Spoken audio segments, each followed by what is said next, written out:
আমি পুরান ঢাকা থেকে এসেছি। আর আজকে যে ঘটনাটা শেয়ার করব, ঘটনাটা আমাকে শেয়ার করেছেন জিকো ভাই, ওনার বড় ভাইয়ের একটা ঘটনা।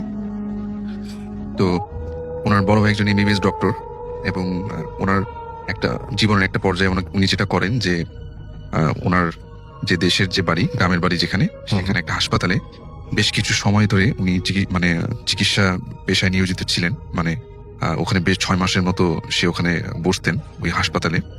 তো ওই সময়টাতে একটা ঘটনা তার সাথে ঘটে, এবং এই ঘটনাটাই আজকে আমি শেয়ার করব। তো ওনার যে কাজটা মেইনলি ছিল যে সব পেশেন্টদের দেখার পরে যেই কোনো ধরনের যদি বেওয়ারিশ লাশ আসতো, সেই লাশগুলোকে পোস্টমর্টম করা। তো এই ঘটনাটা যে সময়টাতে ঘটে, ঠিক তার প্রায় মাসখানিক ধরে এরকম বেওয়ারিশ আসে নাই, অফ ছিল আসাটা। তো হঠাৎ এক শীতের রাতে, মানে অনেক ঠান্ডা পড়েছিল সেই রাতে, এবং যেটা হয় যে খুব একটা পেশেন্টও ছিল না ওই হাসপাতালে, যেহেতু গ্রামের একটা হাসপাতাল। তারা খুব তাড়াতাড়ি, মানে উনি ওখান থেকে চলে আসবে, বাসায় ফিরে যাবে।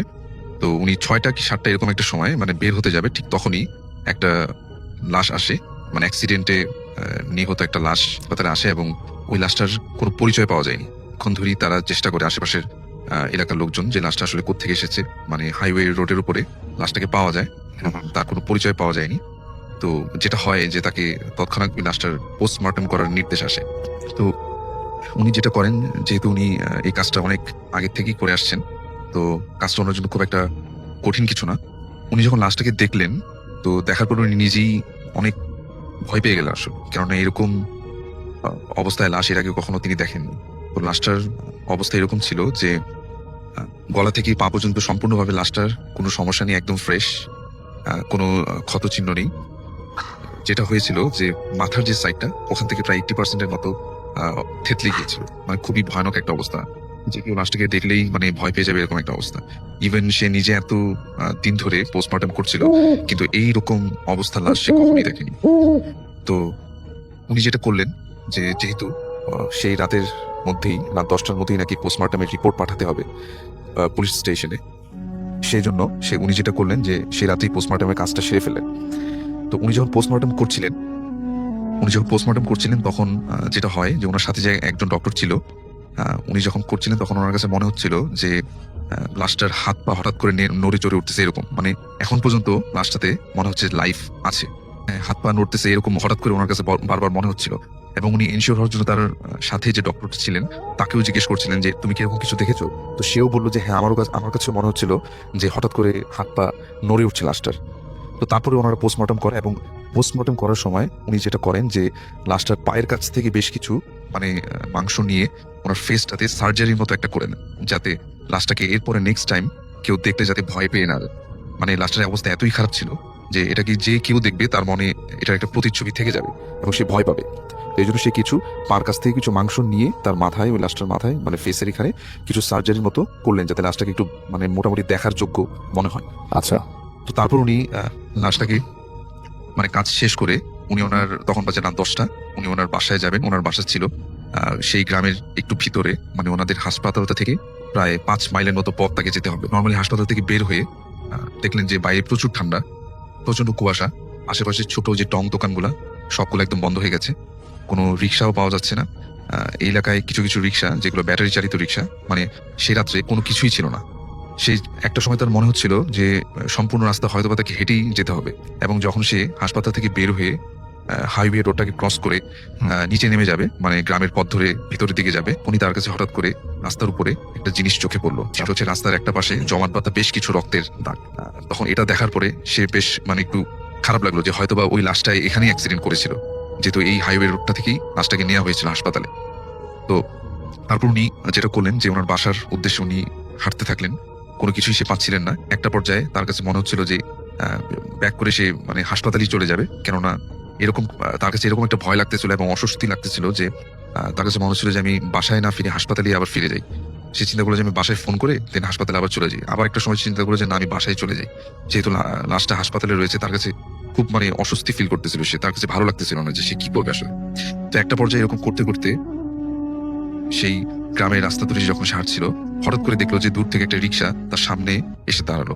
এবং রিক্সাটা ছিল ব্যাটারি চালিত রিক্সাগুলোর মতো একটা রিক্সা, এবং ওটাতে একটা রিক্সাওয়ালা বসা ছিল, এবং রিক্সাওয়ালা ওনাকে বললেন যে আপনি কোথায় যাবেন, আপনাকে আপনার গন্তব্যস্থলে আমি পৌঁছে দিই।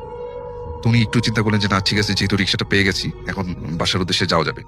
এবং রিক্সাওয়ালার বর্ণনাটা আমি এভাবে দিব যে এই রিক্সাওয়ালাটা বসা ছিল, ওনার সম্পূর্ণ শরীর চাদরে ঢাকা ছিল, মুখে একদম জাস্ট চোখটা দেখা যাচ্ছিল, আর বাকি সবকিছুই মানে শীতের জন্য সে শীতের কাপড় চোপড় পরেছিল, এরকম একটা অবস্থা। তো উনি বললো যে আমাকে এই জায়গায় নিয়ে যেতে হবে, বাজার বা এই বাজার এখানে নামিয়ে দিতে হবে। তো রিক্সাওয়ালা তাকে একদম সুন্দর মতো তার বাসার সামনে যে বাজারটা সেখানে তাকে নামিয়ে দেয়, এবং যখন সে রিক্সা থেকে নেমে 50 টাকার একটা নোট ওই রিক্সাওয়ালাকে দিতে যাবে, তখন রিক্সাওয়ালা তাকে বললেন যে স্যার আমি ভাড়া লাগবে না, আমাকে জাস্ট একটা ছোট্ট উপকার। কথা বলে রিক্সাওয়ালা তার পকেট থেকে বের করলো একটা কাগজ বের করে তার হাতে দিল, এবং সেটা দেওয়ার সাথে সাথে রিক্সাওয়ালা রিক্সাটা চালিয়ে চলে গেল, আর কিছুই সে বললো না।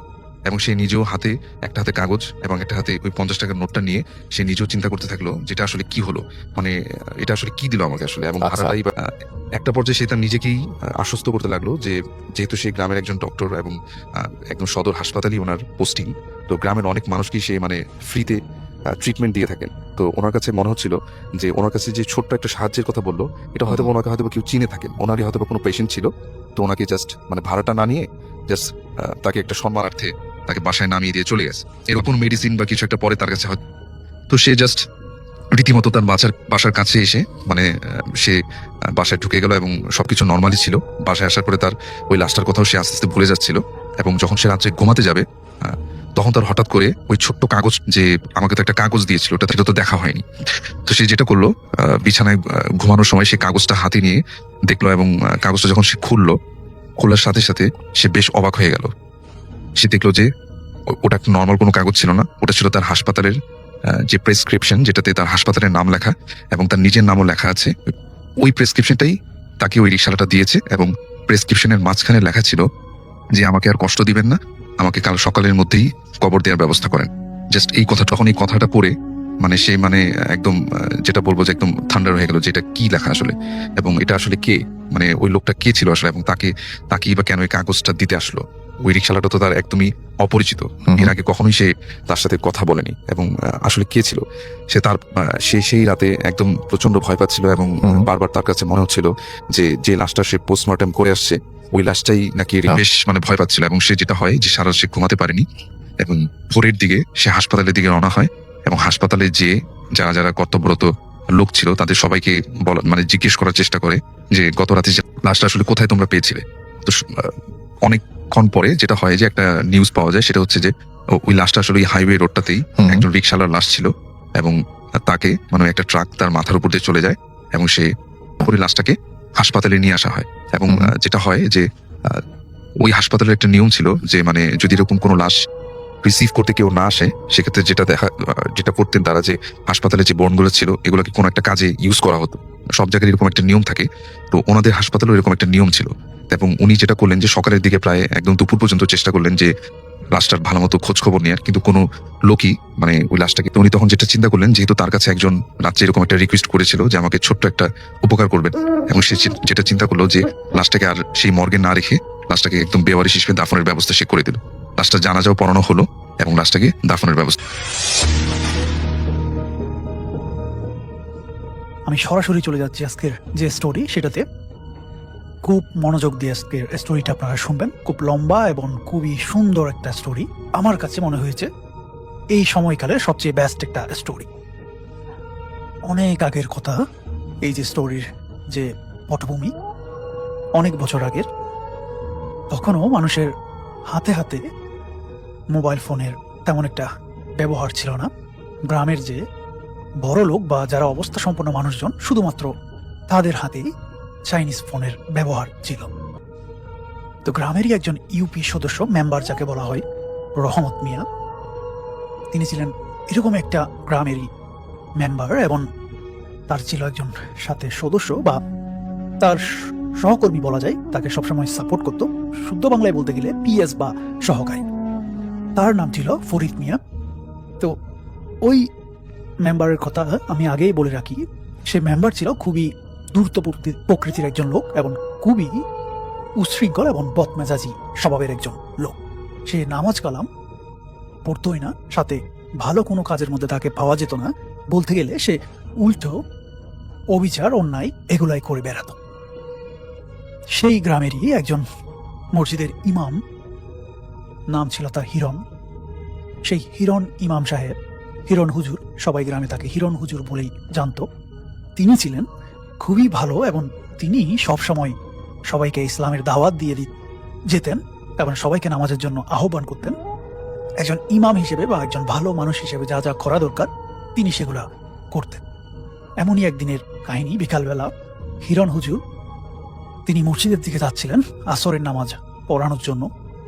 অতিমধ্যে ওই রহমত মেম্বারের সাথে তার দেখা এবং সাথে ছিল তার সহকারী ফরিদ মিয়া।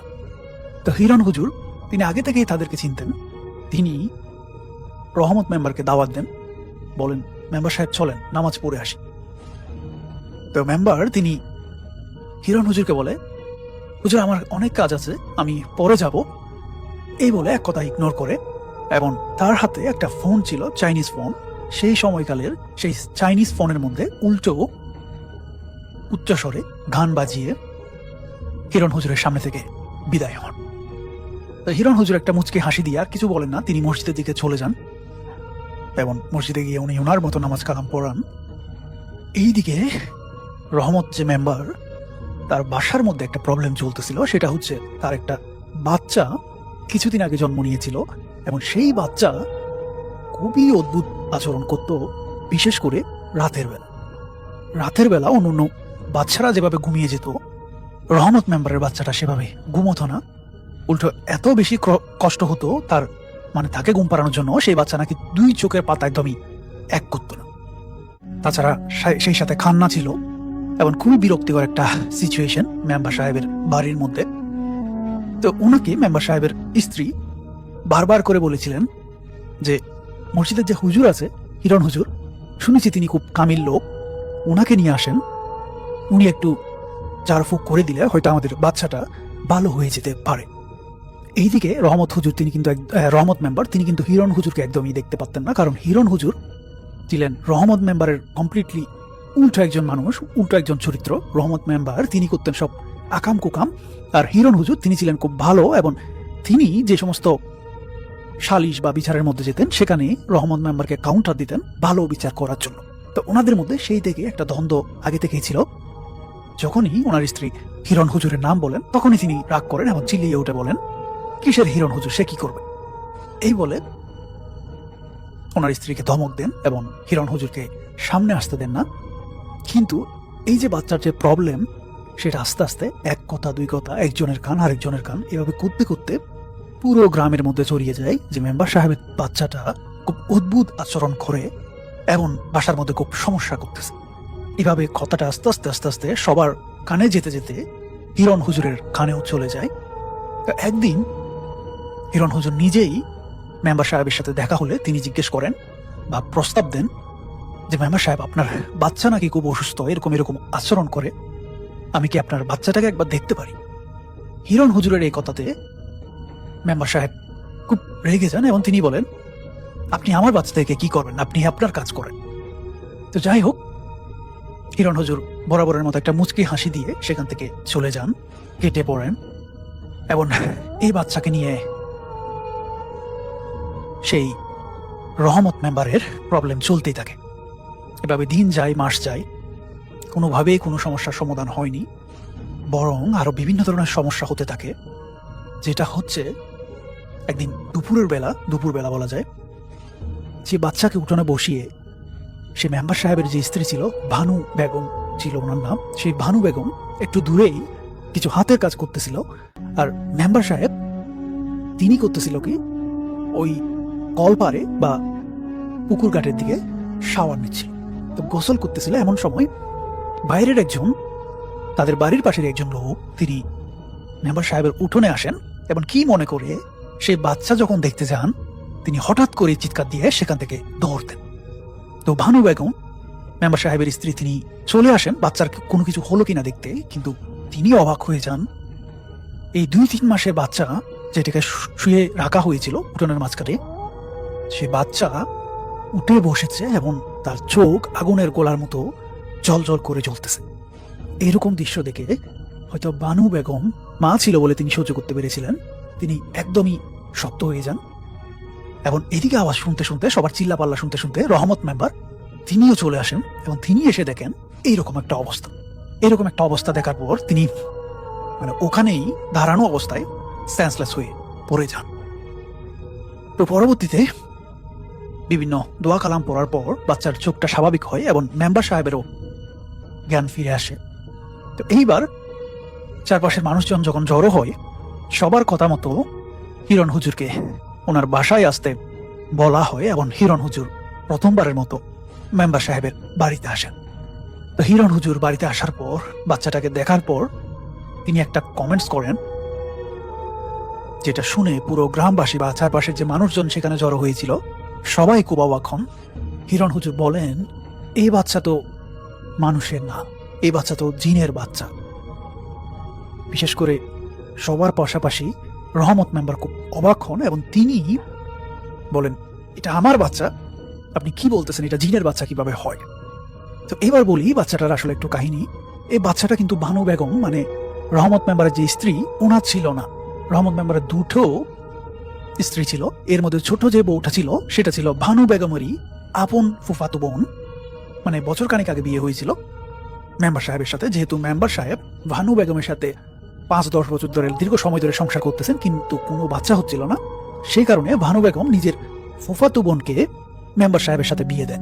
তো সেই ফুফাতো বোনের ঘরের বাচ্চা ছিল এই বাচ্চাটা, কিন্তু বাচ্চাটা হওয়ার সাথে সাথে ভানু বেগমের ফুফাতো বোন বা ওই যে রহমত মেম্বারের যে ছোট বউ তিনি মারা যান এবং বাচ্চাটা লালন পালন করার দায়িত্ব মা হিসেবে ভানু বেগমের কাছে আসে।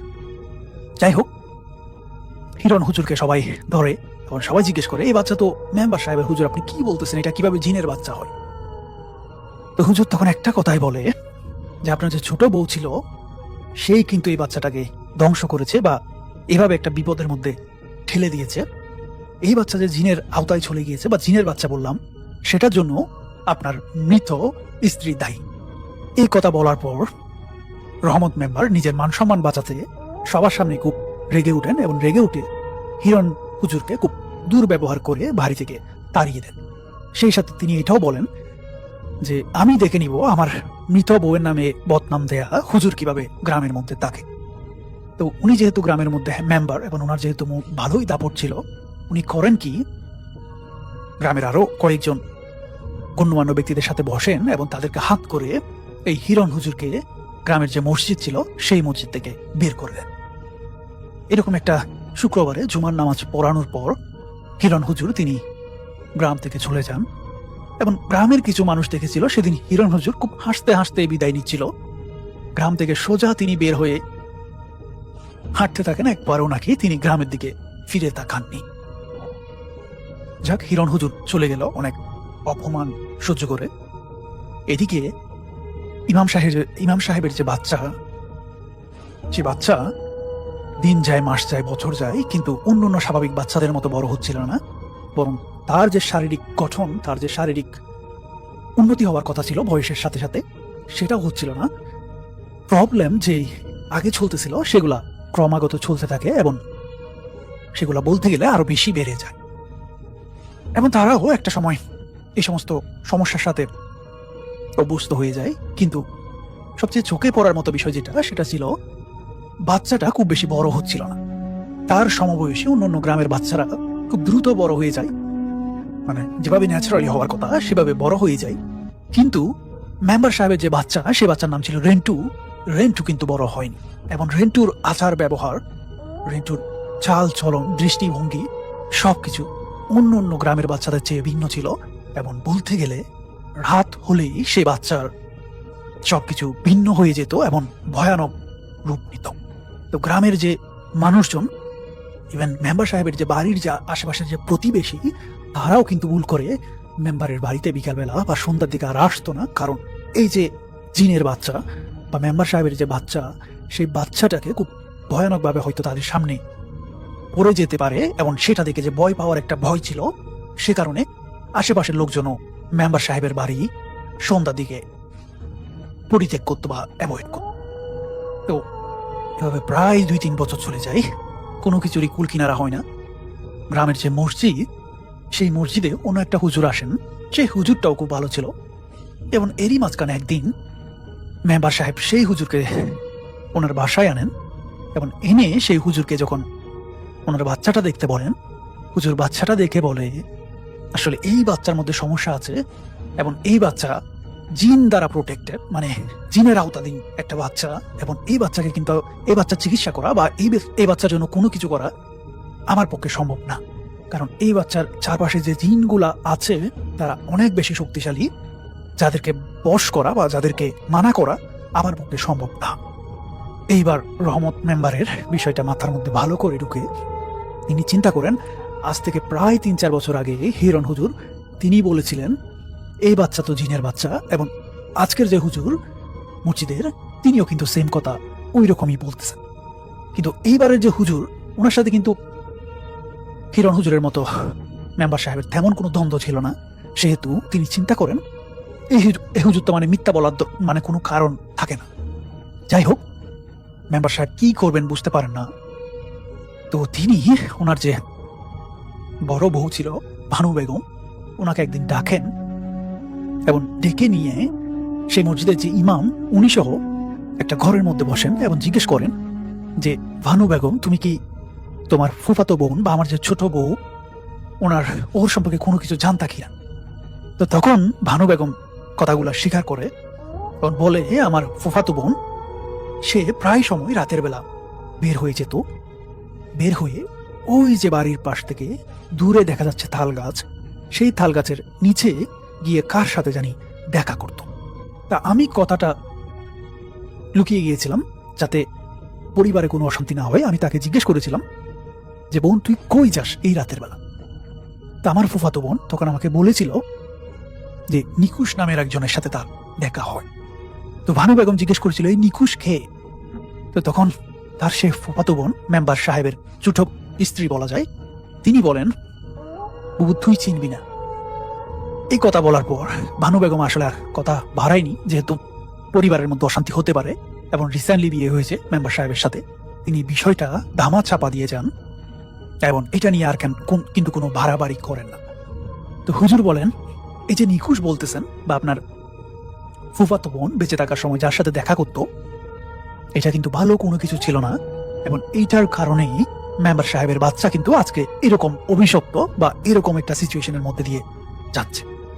তো মেম্বার সাহেব পুরো বিষয়টা বুঝতে পারেন এবং তিনি তার যে ভুল হয়েছিল হিরণ হুজুরকে গ্রাম থেকে তাড়িয়ে দেওয়া, হিরণ হুজুরকে অপমান করা, সেটা তিনি বুঝতে পারেন এবং তিনি মনে প্রাণে সব দিক দিয়ে চেষ্টা করে সেই হিরণ হুজুরকে খুঁজতে থাকেন। এভাবে 4-5 গ্রামের মধ্যে আরো চারপাশে তিনি খোঁজ লাগান, কিন্তু হিরণ হুজুরকে আসলে আর পাওয়া যায়নি। কোথায় তিনি আছেন বা কোথায় তিনি অবস্থান করতেছেন সেই হুজুরেরও আর কোনো হদিস পাওয়া যায়নি। এভাবে আরো একটা বছর চলে যায়। ইমাম সাহেবের বাড়ির মধ্যে সমস্যার অন্ত থাকে না। এই যে রেন্টু, ওনার বাচ্চা দিন দিন যতটুকু বড় হচ্ছিল সমস্যা আরো বেশি বেড়ে যাচ্ছিল, কারণ তার কাজকর্ম, তার অ্যাটিটিউড, তার চাহনি সবকিছু আরো বেশি ভয়ঙ্কর হয়ে উঠতেছিল, যেটা বাড়ির লোকজন ছাড়া আসলে চারপাশের মানুষজনের পক্ষে নেওয়া সম্ভব হচ্ছিল না। তো ইমাম সাহেব বললাম, মেম্বার সাহেবের অবস্থা খুবই করুণ হয়ে যায়। তিনি কি করবেন, এটা কি সমাধান করবেন তিনি বুঝতে পারেন না। এরই মধ্যে দিয়ে হঠাৎ করে তিনি শুনতে পান হিরণ হুজুর নাকি গ্রামে ফিরে এসেছে। তিনি খুব খুশি হন, তিনি এক দৌড়ে বাড়ি থেকে বের হয়ে যান এবং ছুটতে থাকেন। গ্রামের লোকজন নাকি মসজিদের সামনেই হিরণ হুজুরকে দেখতে পেয়েছে এবং সেখানে নাকি তারা সবাই হিরণ হুজুরের সাথে মত বিনিময় করতেছে। তো মেম্বার সাহেব তিনি সেখানে চলে যান এবং হিরণ হুজুরকে বলে হুজুর কোনো কথা নাই, চলেন আপনি আমার বাড়িতে। এই বলে হিরণ হুজুরকে নিয়ে আসেন মেম্বার সাহেবের বাড়িতে এবং উঠোনবর্তী গ্রামের মানুষজন সেখানে জড়ো হয়েছিল। তো সবার সামনে মেম্বার সাহেব হিরণ হুজুরের কাছে মাপ চেয়ে নেন শুরুতেই এবং বলেন সেদিন আমি আপনাকে অপমান করেছিলাম, আমার ভুল ছিল, আমি আজকে আপনার কাছে সেটার জন্য ক্ষমা চাচ্ছি, আপনি আমাকে ক্ষমা করে দিবেন এবং আপনি আমার বাচ্চাটাকে একটু দেখেন কোনো কিছু করা যায় কিনা। তো হিরণ হুজুর সবাইকে অবাক করে দিয়ে বলেন আমি আপনাদের গ্রামে আসলাম দুটো কারণে, একটা হচ্ছে আপনাদের সাথে দেখা করার জন্য, এবং আরেকটা কারণ হচ্ছে মেম্বার সাহেবের যে বাচ্চাটা তাকে দেখার জন্য। এই কথা শোনার পর সবাই খুব অবাক হয়, এবং মেম্বার সাহেব তিনি অবাক হলেও তিনি খুব খুশি হন। তিনি সবার সামনে বলেন, হুজুর আপনি আমার ছেলেটাকে দেখেন, আপনি যদি আমার ছেলেটাকে ভালো করে দিতে পারেন, আমি সবার সামনে ওয়াদা করতেছি আমি মেম্বারি যে চেয়ারটা সেটা আমি আপনাকে দিয়ে দিব। হিরণ হুজুর তিনি মুচকি হেসে বলেন, মেম্বার সাহেব আমি আপনার চেয়ার নিতে পারবো না, বা আপনার দায়িত্ব আমি নিতে পারবো না। আমি এসেছি একটা দিনের জন্য, আমাকে চলে যেতে হবে, কারণ আমার কিছু গুরুত্বপূর্ণ কাজ পড়ে আছে। তো যাই হোক, মেম্বার সাহেবের ছেলেকে সেখানে আনা হয় উঠোনবর্তী মানুষের সামনে, এবং হিরণ হুজুর তিনি সেই বাচ্চাটাকে জিজ্ঞেস করে যে বাবা তুই কেমন আছিস। এইভাবে ডাকার পর সবাই খুব অবাক হয়ে দেখে মেম্বার সাহেবের যে বাচ্চাটা রেন্টু, সে খুব হাসি মুখে হিরণ হুজুরের সাথে কথা বলে, এবং যেটা অস্বাভাবিক ছিল, কারণ সেই বাচ্চা কারোর সাথে কিন্তু মিশতো না, এবং কারো যদি দিকে তাকাতো সেটাও কিন্তু খুব ভয়ানক একটা দৃষ্টিতে তাকাতো। তো হিরণ হুজুরের সাথে সেটার বিপরীত হলো। সবাই আরো বেশি উৎসুক এবং আগ্রহ নিয়ে বিষয়টা দেখতে থাকে। তো হিরণ হুজুর বলে, রেন্টু আমি তোমাকে ছোটকালে দেখেছিলাম, এখন আমি তোমাকে কিছু জিজ্ঞেস করব, তুমি আমার সাথে সত্য কথা বলবা, তাহলে কিন্তু আমি তোমাকে কিছু মিষ্টি খাওয়াবো। তো এই রেন্টুর একটা পছন্দের খাবার ছিল মিষ্টি, এবং সেটার কথা বলার পর রেন্টু খুব খুশি হয়, এবং সে বলে আচ্ছা ঠিক আছে, এটা বলে সে মাথা নাড়ে, এবং ইমাম সাহেব একটা দোয়া পড়ে রেন্টুর মাথার উপর হাত রেখে জিজ্ঞেস করে, কেন পোলাটার লগে আইসস?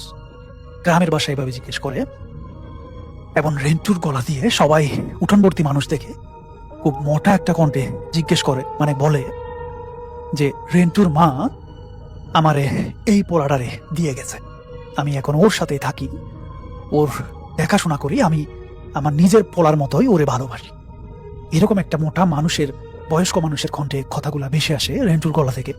সবাই খুব অবাক হয়ে যায় এবং সবাই দেখতে থাকে খুব উত্তেজনার সাথে।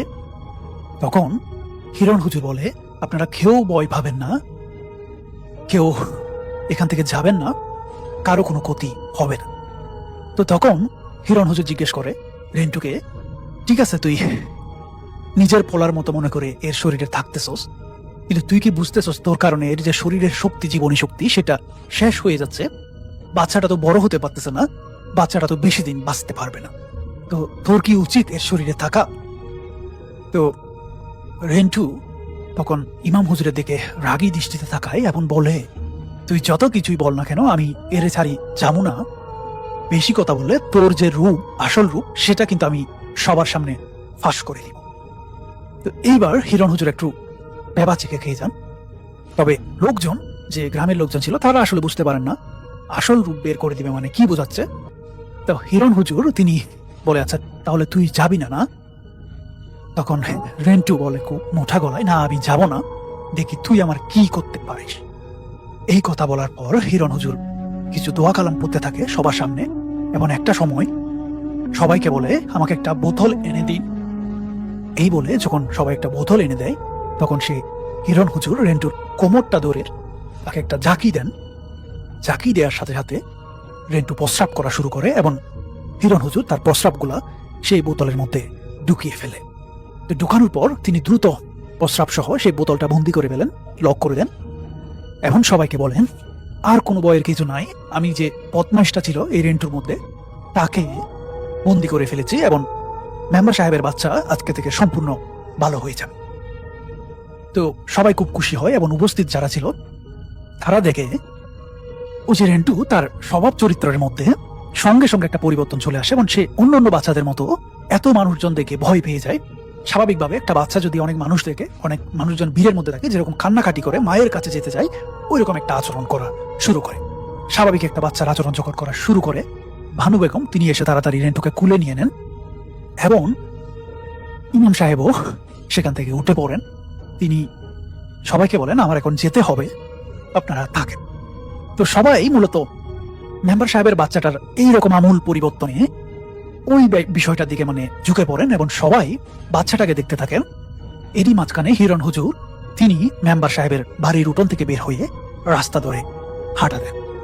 তো সবাই ব্যস্ত থাকলেও মেম্বার সাহেবের যে একজন সহকারী বা সহকর্মী ছিল ফরিদ, তিনি করেন কি, হিরণ হুজুরের পেছন পেছন হাঁটা দেন এবং হাঁটতে হাঁটতে হাঁটতে হাঁটতে একটা সময় প্রায় যখন গ্রামের বাইরের সীমানায় চলে আসেন, তখন হিরণ হুজুর পেছন ফিরে ফরিদকে বলে, ভাই ফরিদ, তুমি কই যাচ্ছ, আমার পেছন পেছন কেন? তো ফরিদ তখন হিরণ হুজুরকে বলে যে, না হুজুর, আমি এমনি আপনার পেছন পেছন আসলাম, জানি না কি এর লাগে আমি আপনার পেছন পেছন চলে আইছি। আচ্ছা তাক, আপনি চলে যান, আমি জায়গা তাইলে। এইভাবে বলে হিরণ হুজুরকে বিদায় দেন এবং বাকি অংশটা গ্রামবাসী এবং ইমাম যে মেম্বার সাহেব তিনি ফরিদের মুখ থেকে শুনেন। তো তখন সবাই জিজ্ঞেস করে, তারপর কি হলো ফরিদ ভাই, হিরণ হুজুর কোন দিকে গেলেন? এই কথাটা বলার পর ফরিদ ভাই, মানে সে মেম্বারের সহকারী, তিনি সবাইকে অবাক করে বলেন, আসলে এরপর যেটা ঘটেছিল বা আমার সামনে হয়েছিল সেটার কোনো ব্যাখ্যা, সেটার কোনো আইডিয়া আমার কাছে নাই। আমি সেদিন দেখেছিলাম হিরণ হুজুর কয়েক কদম আগানোর পর হঠাৎ করে সম্পূর্ণ মানুষের রূপ থেকে একটা পাখির রূপ নেয় এবং আমার সামনে দিয়ে উড়তে উড়তে দূরে মিলিয়ে যায়। সেদিন সেই হিরণ হুজুরের পাখি হয়ে উড়ে যাওয়ার দৃশ্যটা শুধুমাত্র ফরিদ দেখেছিল এবং খুবই অবাক হয়ে সেখানে ফরিদ দাঁড়িয়েছিল অনেকক্ষণ। এবং একটা সময় সে যখন চলে আসে বাড়িতে, সেদিন রাতেই ফরিদ স্বপ্নে দেখে হিরণ হুজুর তাকে হাসতে হাসতে বলেছিল যে, ফরিদ, তুমি যে আমাকে দেখেছিলে এভাবে, ঠিক আছে, সেটা তুমি গ্রামবাসীকে বলতে পারো এবং সেই সাথে তুমি একটা কথা বলবা, আমি কিন্তু মানুষ ছিলাম না, আমি একটা জিন ছিলাম। আমি তোমাদের গ্রামে এসেছিলাম মূলত মেম্বার সাহেবের বাচ্চাটাকে ভালো করে দেওয়ার জন্য। আমার সে কাজটা শেষ হয়ে যাওয়াতে, সেটা আমি অনেক আগেই চেষ্টা করেছিলাম, যেহেতু মেম্বার সাহেব আমাকে সেটার পারমিশন দেয়নি এবং আমাকে অ্যালাউ করেনি, সেজন্য আমি ওনার বাচ্চাটার চিকিৎসা করতে পারিনি। এত বছর পরে এসে সেটা আমি করে দিয়ে গেলাম। তো যাই হোক, আমার কাজটা আমি শেষ করেছি, তুমি চাইলে তোমার গ্রামবাসীকে বলতে পারো বা কথাটা তুমি চাইলে গোপন রাখতে পারো। তো ফরিদ কথাটা কিন্তু গোপন রাখতে পারেনি, সবাইকে বলেছিল এবং সবার সাথে শেয়ার করেছিল সেই জিন হুজুর বা ইমাম হিরণ হুজুরের কথা। তো সেই গ্রামের মধ্যে, আমি গ্রামের নাম ঠিকানা কোনো কিছু উল্লেখ করতেছি না, এখনো নাকি সবাই সে কাহিনীটি সবার মুখে মুখে প্রচলিত। সবাই নাকি জানে সেই ইমাম জিন হিরণের কথা সবার কাছে কম বেশি একটা মিথের মতো প্রচলিত। কেমন লাগলো আপনাদের এই কাহিনীটি, সেটা আপনারা জানাবেন। ও একটা কথা আমি বলতে ভুলে গিয়েছিলাম, এরই মধ্যে কিন্তু একটা কাহিনী আমি মিস করে গিয়েছি। ওই যে ইমাম সাহেবের ছোট বউ ভানু বেগমের আপন ফুফাতো বোন, সে কিন্তু চেষ্টা করেছিল ওই যে নিকুশ জিনটা তাকে দিয়ে ভানু বেগমকে ভান মেরে বা কালো জাদু করে মেরে ফেলার, যাতে সেই পুরো সংসারের অধিপতি হয়। বা মেম্বার সাহেব ভানু বেগমকে প্রথম স্ত্রী হিসেবে যে ভালোবাসতো, সেটা কিন্তু তার আপন ফুফাতো বোন হলেও তার ছোট বউ কিন্তু মেনে নিতে পারতেছিল। সেজন্য সে জিন বা সে অপশক্তির সাহায্য নেয় এবং চেষ্টা করেছিল সে ভানু বেগমকে মেরে ফেলতে, কিন্তু মারতে পারেনি। উল্টো বাচ্চা হওয়ার সময় সে যেহেতু মরে যায়, ওই জিনটাই ভানু বেগমকে না মেরে উল্টা সেই বাচ্চাটার ভেতরে ঢুকে পড়ে। তো এর পিছনে যে একটা কালো জাদুর একটা ভান মারার একটা বিষয় রিলেটেড ছিল, সেটা আমি মিস করে গিয়েছিলাম। এখন আমার মনে পড়লো, সেটা আমি আপনাদেরকে উল্লেখ করি। থ্যাংক ইউ রাসেল ভাই। এই কাহিনীটা আমার কাছে শেয়ার করেছেন অ্যান্ডি। ওয়েস্ট পাম বিচে থাকতো, এখন কোথা থাকে আমি জানি না। সো অ্যান্ডির দাদার ঘটনা অনেক পুরনো আর কি, অনেক পুরোনো দিনের। সো সেই সময় ইটস প্রবাবলি আপনার ফার্স্ট ওয়ার্ল্ড ওয়ারের সময় বা সামথিং লাইক দ্যাট, এরকম একটা সময়ের ঘটনা। সো ওনারা থাকতেন আপস্টেট নিউ ইয়র্কে তখন। তো ওনার দাদা একদিন, অ্যান্ডির দাদা একদিন আপনার শহরে গিয়েছিল কোন একটা কাজে। আর তখন ওনার যে থাকতো জায়গাটা ছিল আপনার বেশ একটু গ্রাম টাইপের একটা জায়গা, সেখান থেকে শহরে গিয়েছিল। তো শহরে যে তার প্রয়োজনীয় জিনিস কেনাকাটা দোকান চালাতো আর কি, সেখান থেকে কিনে উনি ফিরছিলেন এবং ফিরতে ফিরতে দেখা যাচ্ছে সন্ধ্যার পরও হয়ে গেছে। এবং তখন ওই অংশটাতে ঘোড়ার গাড়িতে আসতে হতো, কারণ তাদের ছিল না, মানে এই মডার্ন ট্রান্সপোর্টেশন তেমন ছিল না। কিছু গাড়ি ছিল, সেগুলো ওইরকম রাস্তায় চলতো না। তো যাই হোক, তা এক জায়গায় এসে ওনাকে নেমে যেতে হয়, কারণ ওই জায়গাটাতে আর কি ওই যে ঘোড়ার গাড়ি যে সে আর সামনে যাবে না, তার হাঁটা পথ ধরে কিছু দূর যেতে হবে, যে সেখান থেকে পরে তার করতে হবে আর কি, অন্য কিছু নিতে হবে। তো যাই হোক, উনি ঘোড়া গাড়ি থেকে নেমে যান, সন্ধ্যা হয়ে যায়, বেশ ঠান্ডার সময়, আপস্টেট অনেক ঠান্ডা। তো হেঁটে হেঁটে যখন যাচ্ছেন, তো যেতে যেতে যে দেখেন যে মানে বেশ অন্ধকার হয়ে গেছে রাস্তা, এবং তখন একটা ভয় ছিল যে ওরকম অঞ্চলে অনেক সময় উল্ফ থাকে, বেশি ঠান্ডার সময় উল্ফ চলে আসে বাইরে। তো এই ভয়টা উনি খুব বেশি পান আর কি। ভয়টা বেশি পাওয়ার জন্য উনি হেঁটে হেঁটে ওখানকার যে একটা ছোট অংশ যেখানে নাকি কিছু দোকানপাট হোটেল টোটেল আছে এরকম জায়গা, ওই জায়গাটা খুঁজে বের করেন। হোটেল যে একটা হোটেল উনি পান, মোটেল আর কি, পুরোনো মোটেল। তো সেই মোটেলে উনি ওঠেন। ওঠার পর বলে যে মোটেলে বলতেছে যে এখন তো বেশ ঠান্ডা পড়ছে, এখানে আপনার বেশি একটা সিট নেই, তুমি এই পাশে একটা রুম আছে, রুমটা তুমি নিতে পারো, বেশ ছোট যদিও, এবং ওইটার হিটিং ঠিক মতো কাজ করে না, সো বি কেয়ারফুল। তো তাকে বলে দেয় যে আর আরেকটা জিনিস হচ্ছে, ওই মোটেলের যে ইসাকে বলে যে তোমার আরেকটা জিনিস হচ্ছে, তুমি যে মোটেলে থাকবে রাত 8টা 9টার পর হাঁটাহাঁটি করবে না বেশি, এখানে আসলে ঝামেলা হয়। বলছে কি ঝামেলা? ঝামেলা মানে ঝামেলা, disturbance, we don't want that. তুমি 8টার পরে 8টা 9টার পরে হোটেল করবে না, আর তুমি বেরোবেই বা কেন, ঠান্ডার সময় তোমার হিটিং কাজ করছে না আমাদের এখানে ঠিক মতো, এবং ওই যে প্যাসেজটা সিঁড়ি মানে করিডোর ওখানে ওকে কাজ করে না ঠিক মতো। তো যাই হোক, ওনার কোনো চয়েস নাই, অ্যান্ড দাদা ওখানেই উঠেন এবং যখন যান রুমটা ওনাকে খুলে দেন। খেয়াল করেন যে রাস্তা মানে যে প্যাসেজের দুই পাশে রুম আছে, এবং লাস্টের যে রুমটা ওনাকে থাকতে দিচ্ছে তার অপোজিট আরেকটা রুম, এবং এর মাঝখানে কিছু দূর কয়েকটা রুম নাই আর কি, মানে জায়গাটা মানে পুরোপুরি আপনার বন্ধ। ওখানে কি আছে বা একটা রুমই অত বড় কিনা উনি বুঝতে পারেন না। যাই হোক, যে রুমটা তাকে থাকতে দেয় সেই রুমটা মোটামুটি সাইজ ঠিক আছে, মানে একজন মানুষ থাকার জন্য সিঙ্গেল বেডরুম। উনি ওঠেন, উঠে ওখানে মোটামুটি চেক ইন করেন, ফ্রেশ ট্রেশ হয়ে উনি থাকেন। তো রাত্রেবেলা উনি বসে আছেন, একসময় চিন্তা করে যে নাথিং টু ডু, শুয়ে পড়েন। তখন পর্যন্ত হিটিংয়েও কোনো কলাপস করে নেই, ভালোই করতেছে। তো উনি ঘুমায় যান।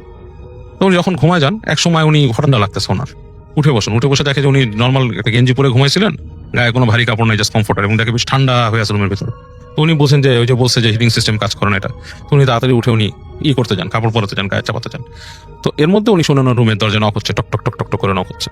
তো উনি জিজ্ঞেস করে যে হু ইজ দিস, কোনো উত্তর নাই, এবং উনি আবার জিজ্ঞেস করে হু ইজ দিস, এবং তখনও কেউ সাড়া দিচ্ছে না। কিন্তু কিছুক্ষণ চুপ করে থেকে আবার উনি মানে চিন্তা করে গেটের সামনে যায়, জিজ্ঞেস করে হু ইজ দিস, কোনো উত্তর নাই। তো উনি আবার ব্যাক করে বিছানায় শুতে যান আর কি। তো এই সময় আবার নকটা পড়ে দরজায়। তো হু ইজ দিস, ওই পাশ থেকে একটা নারী কণ্ঠে বলতেছে ম্যারি, এরকম মানে ফিস ফিস করে বলছে ম্যারি। কণ্ঠটা এমন ভাবে বলছে যে উনি ওনার মনে হচ্ছে যে ওনার গুজবাম্প হয়ে গেছে ঘাড়ের কাছে। হি ওয়াজ কাইন্ড অফ স্কিয়ার্ড, সে একটু ভয় পেয়ে যায় যে এরকম ভাবে বলতেছে। তো উনি বলতেছে, আবার জিজ্ঞেস করে হু ম্যারি, হ্যাঁ বলে উনি আস্তে করে দরজাটা আস্তে করে খুলে ফেলেন। তো দরজাটা যখন খুলে ফেলেন, উনি দেখে ওই পাশে কিছু নাই, ঠান্ডা একটা বাতাস রুমে প্রবেশ করলো আরো, কারণ করিডোরটা আরো ঠান্ডা। এবং দেখতেছে যে করিডোরের সামনে ওই যে দরজাটার ওইখানে আপনার একটা দাঁড়ায় আছে, একটা মেয়ে দাঁড়ায় আছে। আর মেয়েটা যে দাঁড়ায় আছে দরজাটা খুলে, সে কিন্তু পুরো দেখতে পাচ্ছে না, কৃষ্ণাঙ্গ মেয়ে, মানে একজন ব্ল্যাক মেয়ে দাঁড়ায় আছে, মানে চেহারাটা ভালো দেখা যাচ্ছে না। তো উনি জিজ্ঞেস করতেছে যে তুমি কি আমার দরজা নক করছিলে একটু? তো বলতেছে ইয়েস। বলে কি? বলে আমি ভয় পাচ্ছি। কেন? বলে কি ওরা আমাকে ধরে নিয়ে যেতে আসবে। বলে কে তোমাকে ধরে নিয়ে যেতে আসবে? No, who's gonna come to get you. তো বলতেছে ওরা আসবে, হ্যাঁ আমি ভয় পাচ্ছি। তো বলতেছে যে তুমি কি মানে তুমি হোটেলের জানিস ম্যানেজারকে? তুমি এটা কিছু না বলে গেটটা ঠাস করে লাগা দেয়। তো উনি রুমের মধ্যে ঢুকে একটু শব্দ হয়ে যায়, কি বললো? এসে বললো যে ম্যারি ধরে নিয়ে যেতে আসবে, এবং বেশ উনি চিন্তায় পড়েন। চিন্তা পড়ার পর উনি আবার যে বিছানায় বসে, এবং কিছুক্ষণ পর যথারীতি আবার ওনার দরজা টকটক করে নক হচ্ছে। আচ্ছা, তো উনি জিজ্ঞেস করে হুজ দিস, এবং এবারও কোনো উত্তর নাই, মানে সেম থিং, দরজার মধ্যে টক টক টক টক করে নক হচ্ছে, কোনো উত্তর নাই।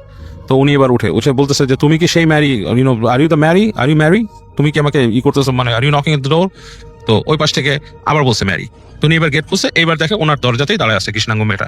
সে বলছে আমি ভয় পাচ্ছি, আমাকে ধরে নিয়ে যেতে আসবে। তখন উনি রাগ করে উঠছে, একটু রাগ করে উঠে বলছে যে তুমি কে, আমি চিনি না, তুমি আমার রুমের দরজা নক করতেছো রাতের বেলা, হোয়াটস গোয়িং অন, তোমার কি কোনো প্রবলেম আছে? তাহলে তুমি এক কাজ করো, হোটেলের ডাকো, আমি ডাকতেছি রিসেপশনকে, দাও, মানে তাহলে তোমার কি প্রবলেম, অথবা ইউ ক্যান টেল মি যে প্রবলেমটা কি। এই বলে উনি ঘুরে যায়, ওখানে যে একটা বেলের মতো ছিল আর কি, সুইচের মতো চাপ দেয়। তো চাপ দিতে যে তাকায় দেখে যে মেয়েটা নাই দরজায়। তো মেয়েটা দরজায় নাই, উনি বলে কি ব্যাপার, কোথায় গেল?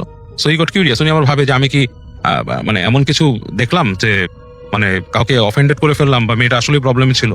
উনি নিজের রুমে দরজা খুলে উনি হাঁটে, দেখে যে ওই প্যাসেজটার মধ্যে লাইট নাই, অন্ধকার হয়ে আছে। আচ্ছা, আর সামনের যে রুমটা সেটার দরজা একটু খোলা। তো উনি করে কি আস্তে আস্তে যায় যে ওই রুমে ঢুকে উনি দেখে অন্ধকার, মানে ওই রুমের ভিতরে দেখা যাচ্ছে না, মানে লাইক জমাট বাঁধা অন্ধকার টাইপ। তো উনি আবার ফিরে আসে রুমে এসে খুঁজে দেখে কিছু পায় না। ওনার নিজের ব্যাগ ঘাটে যে ওনার যে একটা লাইট ছিল ওই সময়কার, এরকম বড় লাইট পাওয়া যেত রাসেল ভাই, সেই লাইটটা খুঁজে উনি বের করে পথ চলার জন্য ওইটা নিয়ে আসে। এসে উনি ওই রুমের দরজার মধ্যে ঢুকে লাইটটা জ্বালায় হয় কি, উনি যেটা দেখে মানে এটা মানে ভেরি মানে ডেঞ্জারাস থিং ওনার জন্য, যে মেয়েটাকে দেখছে ওই মেয়েটা দড়ি থেকে ঝুলে আছে, লাইক গলায় দড়ি নেওয়া টাইপের, এরকম ঝুলে আছে, এবং ওনাকে দেখে ঠাস করে চোখ মেলে মেয়েটা, ফট করে চোখ খুলে ফেলে। এটা দেখে উনি মানে লাইটটা ফেলে দিয়ে লাফ দিয়ে বের হয়ে আসে রুম থেকে। বের হয়ে আসে, উনি খুবই ভয় পায়, করিডোর ধরে দৌড়ে যায়, নিচে যায় ম্যানেজারের সাথে চিৎকার চেঁচামেচি শুরু করে। ম্যানেজার ঘুমাইছিল, ম্যানেজার উঠে আসে, এসে বলে কি হয়েছে, বলে আমাকে তোমরা কোথায় রাখছো, এখানে একটা মেয়ে আত্মহত্যা করছে, এসে তোমরা এই কোয়াইট কোয়াইট কোয়াইট বলে ওকে চুপ করায়, বলে কি বি কোয়াইট বলে নিয়ে আসে, ওকে হাত ধরে নিয়ে আসে উপরে, এসে করিডোরে দেখে ঠিকই লাইট জ্বলতেছে এবং ওই যে রুমটা, ওই রুমটা বন্ধ। আচ্ছা, এবং ওনার যে বাতিটা পড়ে আছে সেটা দরজার সামনে পড়া, ওনার লাইটটা পড়া, ইটা বন্ধ, ওই রুম বন্ধ। বলতেছে এই রুমে কেউ থাকে না, তুমি কেন বেরিয়েছো? বলে কি আমার এখানে নক করছে। বলে কি তোমার রুমে যেই নক করছো তুমি কেন বেরোলে? You shouldn't have come out, তোমাকে বলা হয়েছে না রাত্রেবেলা বেরোতে না? বলতে তোমরা এখানে জ্যান্ত লাশ রেখে দিছো, এইখানে মানুষ ফাঁসি নিছে, এখানে কেউ আসে, ও চিল্লাচিল্লি শুরু করছে। তখন ম্যানেজার তাকে ডেকে বসেছে, ডকায় বলে তুমি একটু বসো। বসে ম্যানেজার বেল চাপতে আরেকজন ক্যান্সেল রুম সে আসে, এসে বলছে যে তুমি চাবি নিয়ে আসো ওই রুমের, সামনের রুমের। সো ওই লোক চাবি নিয়ে আসছে, আসার পর ওনাকে নিয়ে গেছে যে ওই রুমটা খুলছে, খুলে দেখে যে রুমটার মধ্যে কিছুই নেই, লাইট মারে, রুমটা পুরো অন্ধকার, আসবাবপত্র আছে, সব কিছুই নেই। বলছে যে ইজ ইট পসিবল যে কাউকে মেরে ঝুলায় রাখলে তুমি যতটুকু টাইমে আসছো লাশটাকে সরায় না? বলে না। তখন বলতেছে যে এখানে একটা অকারেন্স ঘটছিল অনেকদিন আগে এবং সেই অকারেন্সটা প্রায় মানুষ এরকম কিছু একটা দেখে। ম্যারি নামে একটা মেয়ে এখানে বাসার থেকে পলায় আসছিল এবং সে এখানে থাকে এবং রাতের বেলা সে গলায় দড়ি নেয়। আচ্ছা, হ্যাঁ, সে ফাঁসি নিয়ে মারা যায় এবং অনেকেই এখানে এটা দেখে এবং এই জন্য তোমাকে বলা হয়েছে রাত্রেবেলা এখানে বেরোতে না। এবং অনেক জায়গায় হোটেলে সেট আপ করা থাকে এরকম জিনিস, আমাদের এখানে সেট আপ কিছুই নেই। এবং দ্যাট ওয়াজ ওল্ড এজ, মানে ওই সময় কিন্তু এরকম সেট আপ ওইভাবে হতো না রাস্তায়, হ্যাঁ, এখন যেমন বাণিজ্যিক ভাবে এগুলো হয়ে গেছে। তো বলে যে তোমাকে এর জন্য মানা করেছিল বেরোতে না। উনি বলে আমি রুমে থাকবো না, আমি তোমাদের লবিতে বসে থাকবো, আমি তাও রুমে থাকবো না। তো যাক, ওনাকে রুমে নিয়ে আসে, লবিতে উনি রাত কাটায়, সকালবেলা উনি বের হয়ে চলে আসে। সো এটা ওনার একটা এক্সপিরিয়েন্স ছিল। But related to this, by saying this Russell ভাই আমি বলতে চাই, এই যে কারিনের ব্যাপারটা আমি বলি, হ্যাঁ, this is all linked up. মানুষ কিন্তু সে ম্যারিকে বা কাউকে দেখে না, যেটা হয় যে ও যে মারা গেছে ওর সাথে যে কারিন যে আছে সে ওখানেই রয়ে গেছে এবং সে কিন্তু মানুষকে বারবার দেখা দিচ্ছে, রিকল করাচ্ছে জিনিসটা। এবং কারিনের মূল পারপাসটাই হচ্ছে বারবার দেখানো যে দিস, মানে এই আত্মাটা এক্সিস্ট করে, এই আত্মাটা এখানে এসে দেখাচ্ছে, এটাই তার পারপাস এবং সে ভয় দেখায় মানুষকে।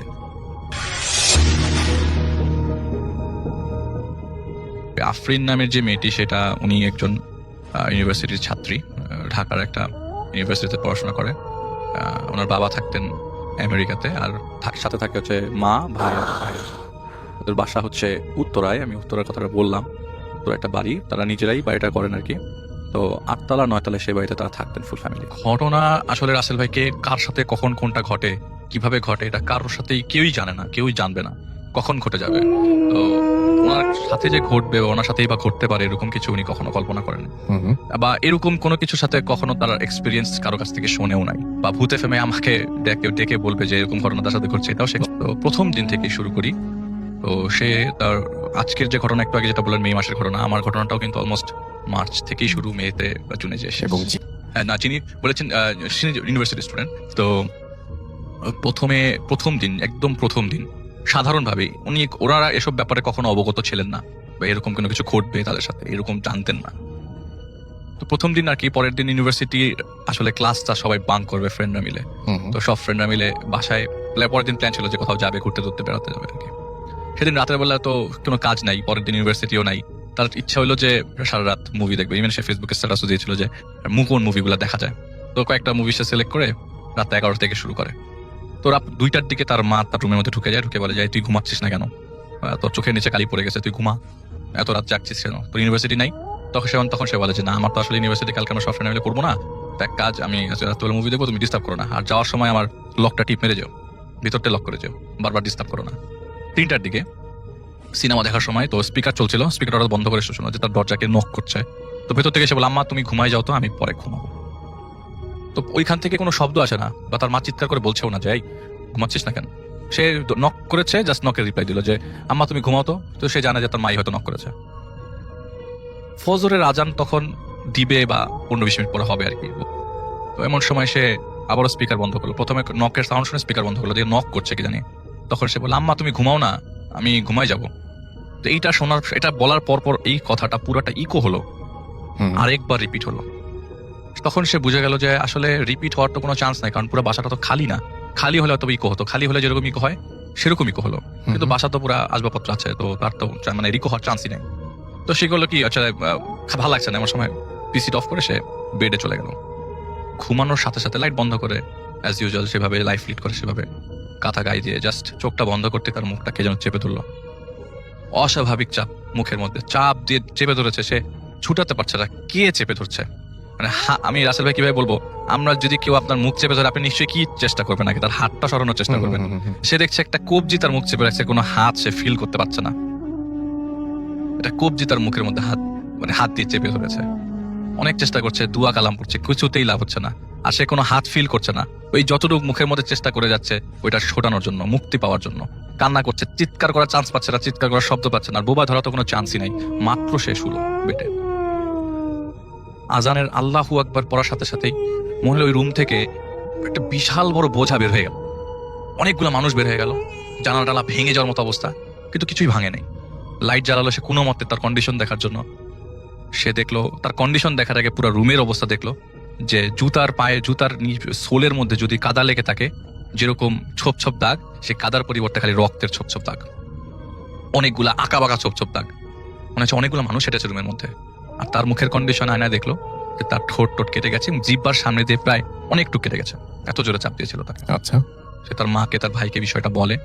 তার মা আর ভাই জিনিসটা প্রথমে শুনে তেমন একটা রিয়াকশন দিতে পারে নাই। যখন রুমে নিয়ে আসার পর দেখালো যে এই দেখো এই ছোপ ছোপ দাগ কোথার থেকে আসছে, আমি নিজে দিয়েছি রক্তের ছোপ ছোপ দাগ, তখন তারা হতভম্ব, তারা কোনো কথা বলবার মতো ভাষা পাচ্ছিল না। তখন ভোর 4টা, কোনো মতে রাতটা কোনো মতে পার করে পরের দিন তারা সে ডিসাইড করে যে এরকম ভাবে তো থাকা সম্ভব না, আর থাকলেও তার নিজেদের ফ্ল্যাট, তার মার সাথে থাকতে হবে, কিছু একটা ব্যবস্থা তো করতে হবে। সে তার মার সাথে সেদিন রাতে থেকে থাকা শুরু করলো। মার্চ থেকে রাসেল ভাই বললাম যে মার্চ গড়িয়ে মে চলে আসলো, এর মাঝে সে যতদিন তার মার সাথে শুয়েছিল তেমন কোনো প্রবলেম হয় নাই। তো এরপরে পরীক্ষা, সেমিস্টারের পরীক্ষা, তো সে বলেছে যে আমাকে তো আমার রুমে থাকতে হবে, পড়তে হবে, মা তুমি একটা ব্যবস্থা করো, একটা মেয়ের একটা ব্যবস্থা করে আমার সাথে থাকতে পারে, ঘুমাতে পারে। আর তাদের বাসায় একটা বুয়া ছিল, এই ঘটনা শোনার পর আর ওই মুহূর্তে বুয়ার ওই রুম দেখার পর পরের দিন সে চাকরি ছেড়ে দেয়। তো ওই মেয়ে তার সাথে থাকা শুরু করলো। পরের দিন পরীক্ষা, রাত্রেবেলা পড়ছে, রাত্রে 1টার মধ্যে তার ঘুম চলে আসলো এবং সে ঘুমাতে যাওয়ার সময় ওই লাইট জ্বালিয়ে এসে ঘুমানো, ওই দিন থেকে লাইট জ্বালানো তার ঘুমানোর সময়। মার সাথে থাকা অবস্থায় লাইট জ্বালানো, তার মা আবার সহ্য করতে পারে না লাইট জ্বালানো অবস্থা। তো সে শুলো, ঘুমালো, জাস্ট চোখ বন্ধ করলো, হঠাৎ একটা শব্দ হলো তার খাটের পাশেই জানালা। সে দেখলো জানালার বাইরে যে মেয়েটা তার সাথে ফ্লোরে ঘুমায় সেই মেয়েটা বাইরে দাঁড়িয়ে আছে, ভেসে আছে অবস্থা, 8তলা রাসেল ভাই, 8তলা ইম্পসিবল। সে ডান পাশ কাত হয় দেখে মেয়েটা যে ফ্লোর যে জায়গায় শোয় সে জায়গায় মেয়েটা নাই।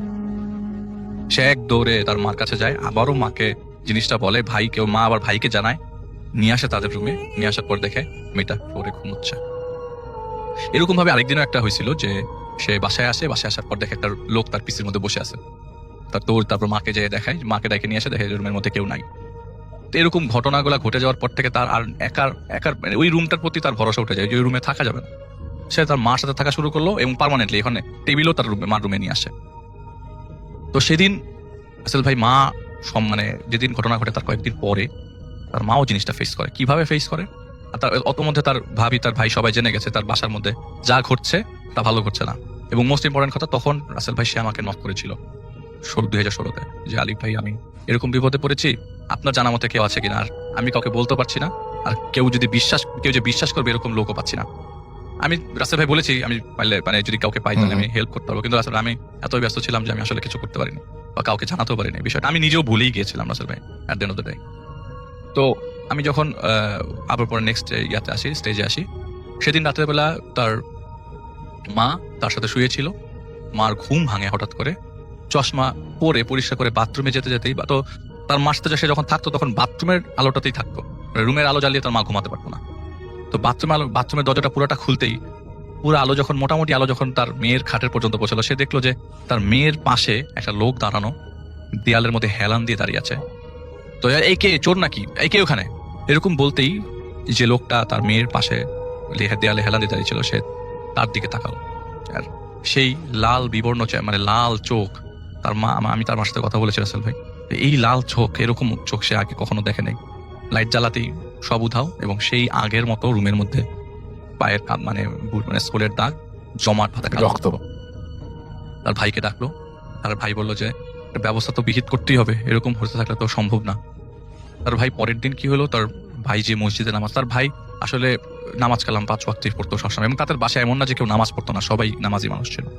তো তার ভাই যে মসজিদে পাশের বাসা, সেই মসজিদে সেদিন আবার শুক্রবার ছিল, তো হুজুরকে জানায়। তো রাসেল ভাই খুব বেশি দিনের আগের ঘটনা, তা হুজুরকে নিয়ে আসার পর তো হুজুর খুব আহামরি সাজেশন দিতে পারলো না, বললো যে আপনারা এরকম আমল করেন আর সূরা ইখলাস না ফালাক আর নাস পড়ে সারা শরীর বন্ধ করে ঘুমান, হয়তো এই জিনিসগুলো আর ফেস করবেন না। আর আপনি যদি চান তাহলে আমি একজনকে অ্যাড্রেস দিতে পারি, আপনি চাইলে তার সাথে দেখা করতে পারেন। তো দেখা করতে করতে যেতে যেতে যাত্রাবাড়ি ক্রস করে সে নন্দীপাড়া। সেই নন্দীপাড়াতে একজন লোকের সাথে সেই লোক দেখা করে, ভাই দেখা করে, আফরিনের ভাই। দেখা করার পর সেই লোককে তাদের বাসায় নিয়ে আসে। লোক বাসায় ঢুকার সময় বলে যে আমি এই বাসায় ঢুকবো না, আমি আপনাদের বাসায় ঢুকবো না, আমি ছাদে চলে যাব, আমাকে একটু ছাদে নিয়ে যাওয়ার ব্যবস্থা করেন। তো তাকে ছাদে নিয়ে যায়। ছাদে নিয়ে যাওয়ার পরে বলে যে আমাকে একটা আয়না দেন আর সরিষার তেল দেন। আয়নার সরিষার তেলের মধ্যে কি জানি ঘুরালো, কিছুক্ষণ ঘুরানোর পর বলে যে আচ্ছা আপনাদের বাসায় আমি যেতে পারবো মাগরিবের ওয়াক্তের পর, মাগরিবের নামাজের পর। আমাকে এমন ব্যবস্থা করেন খাওয়া দাওয়ার এখানে, আমি মাগরিবের নামাজের পর আপনাদের ঘরে ঢুকবো, ততক্ষণ আমি ছাদে থাকবো, একটা চেয়ার দিলে খুব ভালো হয়। তো উনি ব্যবস্থা করে, মাগরিবের ওয়াক্ত আসে। সেই ভাইয়া তাকে নিয়ে, যেহেতু পরের দিন শনিবার ছিল, আপনার শনিবারে ব্যাংক বন্ধ থাকে, সে একটা ব্যাংকে চাকরি করতো আর কি। তো সেই ভাই আর কি তার মাগরিবের নামাজ পড়ে জাস্ট, সে যখন তার পাশেই ছিল, কয়েকটা লোক পরেই ওই হুজুর যে লোকটা আসছিল তার সাথে, সেই লোক ছিলেন মসজিদে। সালাম ফিরানোর পরে লোকটাকে সে আর পেল না। বাসায় আসলো এবং অনেকক্ষণ ধরে ফোনে ট্রাই করলো। মাগরিবের ওয়াক্তের পর তাদের বাসায় আসার কথা, কিন্তু ওই লোক একদম মসজিদ থেকেই গায়েব, কোনো খবর নাই, কিচ্ছু নেই, ফোনে পাওয়া যাচ্ছেই না।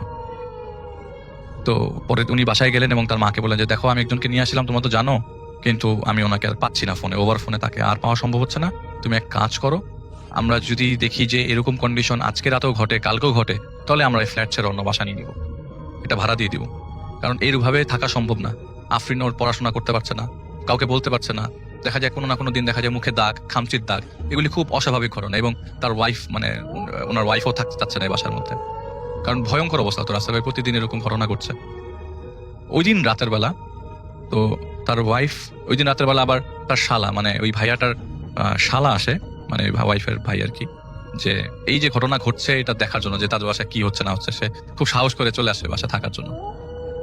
সবচেয়ে আশ্চর্যজনক রাসেল ভাই, এটা কখনো সম্ভব হবে, মানে সম্ভব না, কখনো আমি এরকম ঘটনা শুনি নাই কারোর কাছে। সেদিন রাতের বেলা এই রুমের মধ্যে তার মা, আফরিন আপুর মা, উনি এবং তার ভাবি শোয়, এবং ভাবির যে ভাই তার দুলা ভাইয়ের সাথে তাদের রুমে শোয় আর কি। আর যে মেয়েটা ছিল সেই মেয়েটা ফ্লোরে শোয়। রাত্রে 3টার দিকে হঠাৎ করে মনে হয় যে পুরান ঘড়িগুলার যে সাউন্ডগুলার, ঘন্টার এরকম ঘন্টার একটা সাউন্ড আসতে থাকে হঠাৎ করে। এই সাউন্ডের মাঝে তার মার ঘুম ভাঙে। ঘুম ভাঙার পর তার মা লাইট জ্বালায়, এবং লাইট জ্বালানোর পর যা দেখে তা অকল্পনীয়। আপনি হঠাৎ করে ঘুম থেকে উঠে আপনার রুমের মধ্যে এটা দেখলে আপনিও খুব অকল্পনীয় সিচুয়েশনে পড়বেন রাসেল ভাই।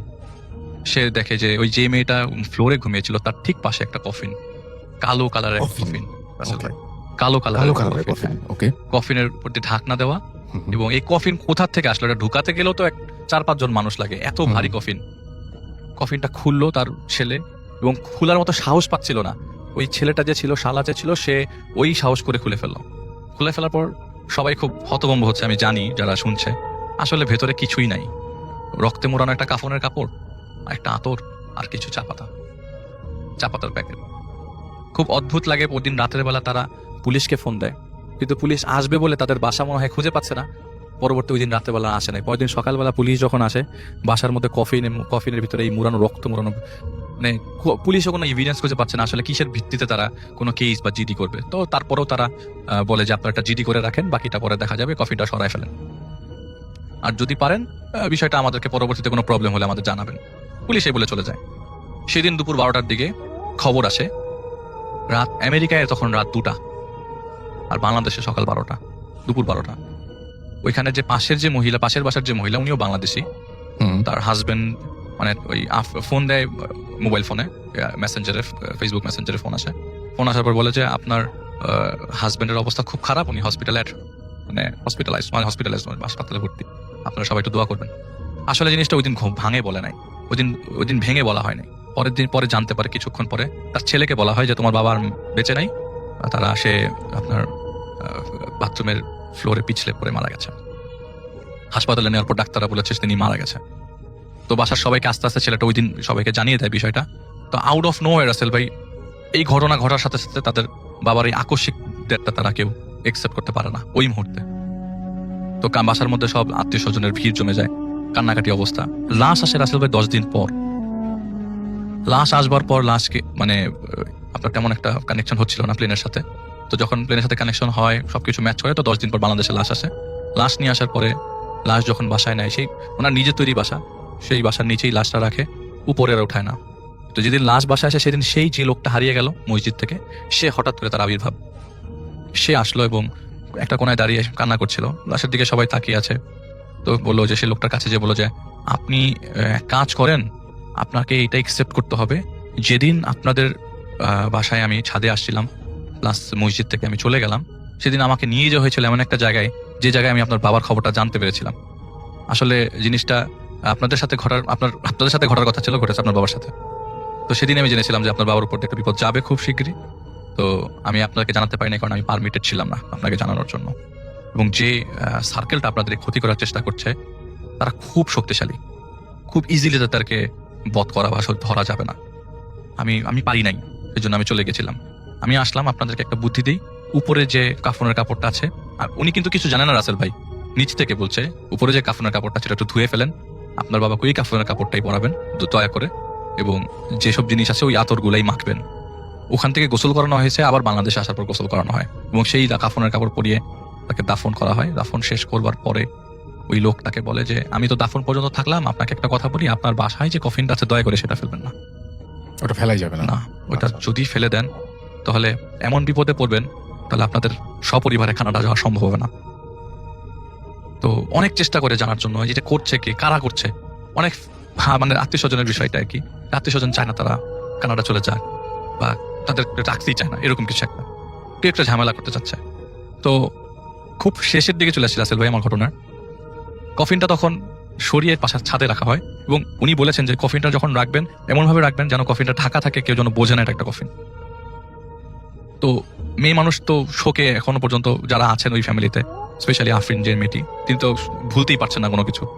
তো বাবার দাফন কার্য শেষ করার পরের দিন সে ছাদে গেল, ছাদে যাওয়ার পর কান্না করছে রাসেল ভাই। এইটা একটু আমার কাছে সবচেয়ে বেশি কষ্ট লেগেছে, যে কান্না করছে, কান্না করার অবস্থায় যে আমি তোমাকে একটু দেখতে পারলাম না। তাদের সপরিবারে সেবার কানাডায় যাওয়ার কথা ছিল, তার বাবা আমেরিকাতে শিফট করে কানাডায় চলে যাওয়ার কথা আর কি, ফুল ফ্যামিলি নিয়ে, তাদের কানাডায় সিটিজেনশিপ হয়ে গেছে আগে। তখন তার বাবা আমেরিকায় ছিল। তো আমি তোমাকে লাস্ট বারের মতো দেখতে পারলাম না, একদম বিলাপ করে কান্না করছে, জোরে জোরে কান্না করছে। এমন সময় সে কিন্তু ছাদের গেট তালা ভেঙে, মানে তালা খুলে তারপরে ছাদে ঢুকেছিল। এমন সময় হঠাৎ করে তার মাথার উপর থেকে জানি হাত বুলিয়ে চলে গেল। তাই মাথার পিছনে সে আফরিন আপু বলতেছে যে, আমি পিছনে তাকিয়ে দেখলাম যে কেউ নাই, যদি কেউ হাত বুলায় তাহলে আমি সাথে সাথে তাকে পাবো, সাথে সাথে ঘুরে দেখি কেউ নাই, নোবডি ওয়াজ দেয়ার। ইভেন কফিনটার দিকে যতই আমি তাকাই ততই মনে হয় যে আমার বাবা কফিনে শুয়ে আছে। খুব রিসেন্টলি রাসেল ভাই তারা চলে যায় কানাডাতে, আমাকে বলেছে যে আমি যাওয়ার আগে আপনাকে সেই কফিনটা একটু দেখাতে চাই। রাসেল ভাই আমি নিচে যে দেখে আসছি কফিন। ধন্যবাদ রাসেল ভাই আমাকে ভূত এফএম এর সুযোগ করে দেওয়ার জন্য। তবে আজকে আমি যে ঘটনাটা শেয়ার করব, এই ঘটনাটা 100% সত্য একটি ঘটনা। আর এই ঘটনার মধ্যে যে বিষয়টা ছিল, একটা রোগী হাসপাতালে ছিল এবং রোগীটি গরিব হওয়ার কারণে তাকে আইসিইউতে ছিল, তাকে কেয়ার তেমন নেয়নি ডক্টর এবং এমবিবিএস ডক্টর, তার হাজবেন্ড বা তার পরিবার অনেক চেষ্টা করেছে, তারপরে যে ভালো একটা প্রপার চিকিৎসা দিবে এটা দেননি একটা সরকারি হাসপাতালে। আমি হাসপাতালের নামটি বললাম না, তবে এই ঘটনাটার পর ওই পুরো ডক্টরের মানে একটা ঘটনা ঘটেছে তার সঙ্গে, আর আমি সেই ঘটনাটা আজকে শেয়ার করব। রাসেল ভাই ধন্যবাদ। আমি রাকিব আল হাসান, আমি রাজশাহী থেকে বলছি। সরাসরি আমার ঘটনায় চলে যাই। রাজশাহীর এক প্রত্যন্ত গ্রামের গরিব কিশোর ছিলেন, সেই মানে কৃষক ছিলেন আব্দুল করিমের একমাত্র ছেলে রাশেদ। তো হঠাৎ প্রচণ্ড জ্বরে আক্রান্ত হয়, 3 দিন ধরে ছেলেটি কাঁপতে থাকে। মানে রাসেল ভাই বলবো কি যে এত কাঁপুনি জ্বর আসলে হয়, এটা আপনি আসলে যদি না দেখেন তাহলে কোনো বুঝতে পারতেন না। এখন পরিবারের কাছে টাকা ছিল না, তবুও ধার দেনা করে তারা শহরের একটি বড় হাসপাতালে নিয়ে যায়। সেদিন হাসপাতালের জরুরি বিভাগে দায়িত্বে ছিলেন ডাক্তার মাহির রহমান। তো তিনি ছিলেন অত্যন্ত দক্ষ কিন্তু অহংকারী ছিলেন। ধনী রোগীদের প্রতি তার বিশেষ যত্ন থাকলেও গরিবদের তিনি তেমন গুরুত্ব দিতেন না। কেন দিতেন না? কারণ ধনী যেটা থাকে ওটা একটু এক্সট্রা দেয়, মানে এটা দেয় ওটা দেয়, একটু এক্সট্রা মাইনে দেয়। তার গরিবরা তো কখনো আসলে তেমন সম্মানই দিতে পারে না, তো এই জন্য ওদের কাছে একটু কম চাইতেন। তো রাশেদের মা কাঁদতে কাঁদতে বলছিলেন যে, স্যার আমার ছেলেটাকে বাঁচান স্যার, 3 দিন ধরে কিছু খাইতে পারছে না। ডাক্তার মাহির বিরক্ত হয়ে বললেন যে, বাইরে বসুন, অনেক রোগী আছে, সেগুলো দেখতে হবে তারপর। তো ঘন্টার পর ঘন্টা অপেক্ষার পরও রাশেদের সঠিক পরীক্ষা করা হলো না। মানে তাকে আর সময় দেওয়া হচ্ছে না, তাকে চান্স দেওয়া হচ্ছে না। ইভেন ডক্টর মাঝখানে একটু বসেছিলেন, তারপরেও তাকে যে ডাকবেন ওই ডাকছেন না।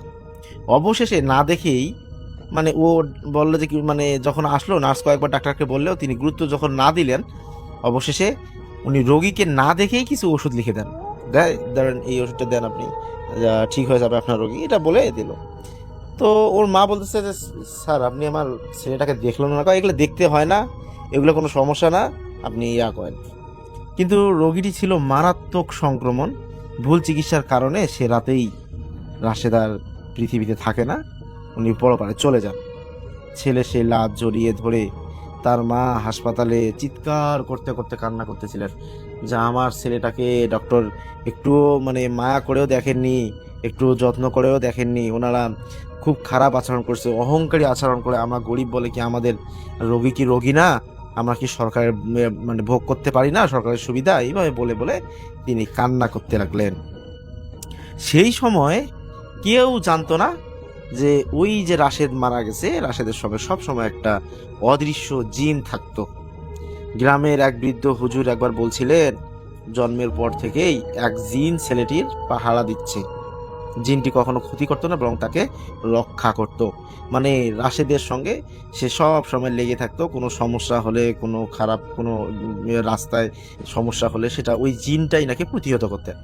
রাশেদের মৃত্যুর রাতে হাসপাতালের মর্গের পাশে অদ্ভুত ঘটনা ঘটতে শুরু করলো। রাত 2টার দিকে সিসিটিভি ক্যামেরা হঠাৎ বন্ধ হয়ে যায়। বিদ্যুৎ ছিল না, কিন্তু পুরো করিডর অন্ধকার হয়ে যায়। একজন নিরাপত্তা রক্ষী দেখতে পেল করিডোরের শেষ মাথায় লম্বা কালো ছায়ার মতো কিছু দাঁড়িয়ে আছে। সে ভেবেছিল এটা হয়তো কোনো মানুষ হবে হয়তো, কিন্তু কয়েক সেকেন্ড পর ছায়াটি দেয়ালের ভিতর ঢুকে গেল। ভয়ে সে তো অজ্ঞান হয়ে পড়ে যায়। তো পরদিন সকালে ডক্টর মাহির বাড়িতে প্রথম অদ্ভুত ঘটনা ঘটে। ডক্টর মাহিরের মুখে যতটুকু শুনেছি, এরকম ঘটনা তার জীবনে আর কোনোদিনও ঘটে নাই। তার ছোট মেয়ে নীলা ঘুম থেকে উঠে বলল, বাবা কাল রাতে একটা কালো চাচা আমার বিছানার পাশে দাঁড়িয়েছিল। ডাক্তার হেসে উড়িয়ে দিলেন, কিন্তু সে রাতেই নীলা ঘুমের মধ্যে চিৎকার করে উঠে সে বারবার বলতে থাকে ওই ছেলেটা কাঁদছে, ও বলছে কেন তাকে বাঁচানো হলো না, এরকম একটা কথা সে স্বপ্নে দেখতেছিল সেই মহিলাটি। পরিস্থিতি দিন দিন ভয়ঙ্কর হতে লাগলো। তার পরিবারের সঙ্গে কি অদ্ভুত ঘটনা শুরু হয়ে গেল। বাড়ির আয়নাগুলো নিজে নিজে ভেঙে পড়তে শুরু করলো। মানে দেখা যায় ড্রেসিং টেবিল আছে, ঠাস করে ড্রেসিং টেবিল থেকে আয়নাটা খুলে পড়ে যায় মাঝেতে, মেঝের মধ্যে। মাঝরাতে দরজায় কেউ কড়া নাড়তো, দরজা খুললে কাউকে দেখা যেত না। এক সপ্তাহ পর ডাক্তার মাহিরের স্ত্রী সিঁড়ি থেকে পড়ে গুরুতর আহত হন। তিনি জ্ঞান ফেরার পর ফাঁপা গলায় বললেন, আমাকে কেউ ধাক্কা দেয়নি, কিন্তু এটা কালো ছায়া আমার সামনে এসে দাঁড়িয়েছিল। ডাক্তার তখনও বিশ্বাস করলেন না, কিন্তু সেদিন রাতেই প্রথমবার সেই জিনিসটিকে দেখলেন। ঘড়িতে রাত 3টা বাজে। হঠাৎ ঘুম ভেঙে যায়। দেখেন ঘরের কোণে এক কিশোর দাঁড়িয়ে আছেন, চোখ থেকে রক্ত ঝরছে। ধীরে ধীরে বলে, আমাকে বাঁচাতে পারতে। তারপর তার পিছন থেকে বিশাল কালো অবয়ব বেরিয়ে আসে। ঘরের তাপমাত্রা মুহূর্তেই বরফের মতো ঠান্ডা হয়ে যায়। অবয়বটি গর্জন করে বলে যে তুমি অবহেলায় তাকে হত্যা করেছো। ডাক্তার চিৎকার করে উঠেন, কিন্তু তার স্ত্রী কিছুই দেখতে পাননি। এরপর শুরু হলো প্রকৃত ভয়াবহতা। পরের 1 মাসে মাহিরের পরিবার একের পর এক সদস্য অদ্ভুত দুর্ঘটনার শিকার হতে থাকে।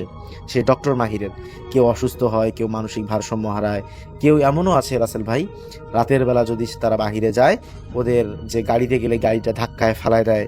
তারপর মানে অদ্ভুত কিছু ঘটনা তার পরিবারে ঘটতে শুরু হলো। তার যারা খুব আপন মানুষ তাদের সঙ্গে এরকম হয়। এমন হয়েছে তার নিজের চাচা মাছ নিয়ে বাজার থেকে আসতেছিলেন, হঠাৎ করে মাছের ব্যাগটা সিউ মেরে কেউ নিয়ে গিয়ে তার চাচাকে উপরে তুলে একটা আছর দেয়।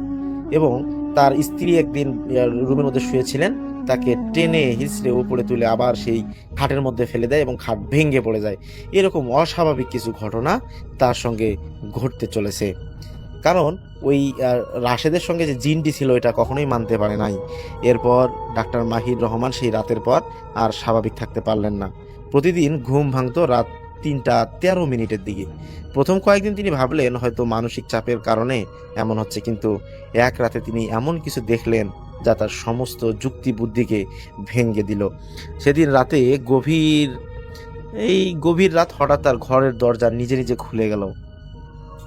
বাইরের করিডর মৃদু কান্নার শব্দ, একটা শিশুর কান্না। তিনি বাইরে ধীরে ধীরে দরজার কাছে গেলেন। করিডোরের শেষ মাথায় দাঁড়িয়ে আছে। দেখেন তার নিজের সন্তান রুম থেকে গিয়ে বাহিরে কান্না করছেন এবং পাশে দাঁড়িয়ে আছে সেই যে মারা গিয়েছিল 1 সপ্তাহ আগে সেই ছেলেটি রাশেদ। ছেলেটির পায়ে মানে গায়ে সেই হাসপাতালের পোশাক, মুখ ফ্যাকাশে, চোখ দুটো অস্বাভাবিক কালো। রাশেদ ধীরে ধীরে বলল, ডাক্তার সাহেব আমার খুব কষ্ট হয়েছিল যখন আপনি আমার চিকিৎসা করাননি, এইরকম করে বলছেন ডক্টর মাহিরকে। তারপর হঠাৎ তার পিছনের বিশাল এক কালো অবয়ব দেখা দিল, ছাদের কাছ পর্যন্ত লম্বা, দুটি জ্বলন্ত চোখ, সারা শরীর কালো ধোয়ার মতো। মুহূর্তেই পুরো করিডর অন্ধকার হয়ে গেল। ডাক্তার ভয়ে মেঝেতে বসে পড়লেন। তিনি চিৎকার করে বাড়িতে উঠলেন। পরদিন তিনি কয়েকজন আলেম ও রুকাইয়ার বিশেষজ্ঞদের সাহায্য নিলেন এবং তারা বাড়িতে এসে কোরআন তেলাওয়াত শুরু করলেন। কিন্তু তেলাওয়াত চলার সময় হঠাৎ বাড়ির সব জানালা একসাথে কাঁপতে শুরু করলো, উপরে ঝাড়বাতি ভেঙে পড়লো। একজন আলেম বললেন, এখানে কোনো অস্বাভাবিক শক্তির ব্যাপার আছে কিনা তা আমরা নিশ্চিত নই, তবে আপনি যদি কারো প্রতি অন্যায় করে থাকেন তবার মাধ্যমে আল্লাহর কাছে ক্ষমা চান এবং তার পরিবারে গিয়ে প্রকাশ্য গিয়ে ক্ষমা চাবেন। এই কথাটি মাহিরের হৃদয়ে আঘাত করলো। তার চোখের সামনে ভেসে উঠল রাশেদের মায়ের কান্না। তিনি মনে করতে লাগলেন, সেই রাতের ঘটনা, যদি একটু সময় দিতেন, যদি সঠিক চিকিৎসা করতেন, হয়তো ছেলেটি বেঁচে যেত। কিন্তু এখন অনেক দেরি হয়ে গেছে। এরপর এই ডক্টর প্রতি রাতে সেই মাহিরের মায়ের কাছে যান এবং পা ধরে ভিক্ষা চান, যা আমার ভুল হয়েছে। এইভাবে করতে করতে মাহিরের মা প্রথমবার ক্ষমা করেননি, তিনি আবার যান, আবার ক্ষমা চান এবং এরকম করে করে তৃতীয়বার গিয়ে ক্ষমা চেয়ে মাপ পান। এবং মাপ পাওয়ার পর থেকে তিনি দেখেন তার সঙ্গে যে ঘটনাগুলো ঘটতো সেই ঘটনাগুলো অটোমেটিক্যালি বিলীন হয়ে যায় এবং সেখানেই সমাপ্তি হয়ে যায়। আর কখনো তাকে এই কালো ছায়া অবয়বটি দেখা দেয়নি। রাসেল ভাই, এটাই ছিল ঘটনা। আশা করব ঘটনাটি ভালো লাগলে অবশ্যই শেয়ার করে দেবেন। আল্লাহ হাফেজ।